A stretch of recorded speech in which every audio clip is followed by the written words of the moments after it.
پرانے وقتوں کی بات ہے۔ کسی شہر میں دو دوست رہتے تھے۔ ایک دن کسی کام سے وہ شہر سے باہر جاتے ہیں۔ سفر کے دوران راستے میں ایک دریا آ جاتا ہے۔ اب وہ دونوں کشتی پر سوار ہو جاتے ہیں۔ ابھی انہوں نے سفر شروع کیا ہی ہوتا ہے کہ وہ دیکھتے ہیں کہ ایک اور کشتی جو کہ تیز رفتاری کے ساتھ ان کی ہی طرف آ رہی ہوتی ہے۔ ان میں سے ایک دوست اس کی طرف دیکھ کر پریشان ہو جاتا ہے اور چیخنے لگ جاتا ہے۔ اب وہ غصے میں اونچی آواز میں کہتا ہے کہ کیا تمہیں نظر نہیں آ رہا؟ سامنے سے ہٹ جاؤ، ہم آپس میں ٹکرا جائیں گے۔ جب وہ کشتی ان کے قریب آتی ہے تو خود بخود اپنا راستہ بدل لیتی ہے۔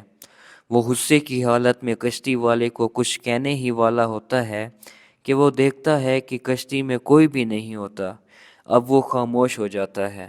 دوسرا دوست اس کی طرف آتا ہے اور کہتا ہے کہ دیکھا تم نے، کشتی پر کوئی بھی نہیں تھا اور تم ایسے ہی غصہ کر رہے تھے۔ وہ مزید کہتا ہے کہ دیکھو دوست، ہمیں ہر حالت میں اپنے آپ پر اور اپنے غصے پر قابو رکھنا چاہیے، اور حالات چاہے جس طرح کے ہو جائیں ہمیں خود کو پرسکون رکھنا چاہیے۔ وہ لڑکا اپنے دوست کی بات کو سمجھ جاتا ہے اور اپنے آپ سے وعدہ کرتا ہے کہ وہ اب سے کبھی بھی ایسا نہیں کرے گا۔ سبق: انسان کو ہر طرح کے حالات میں پرسکون رہنا چاہیے۔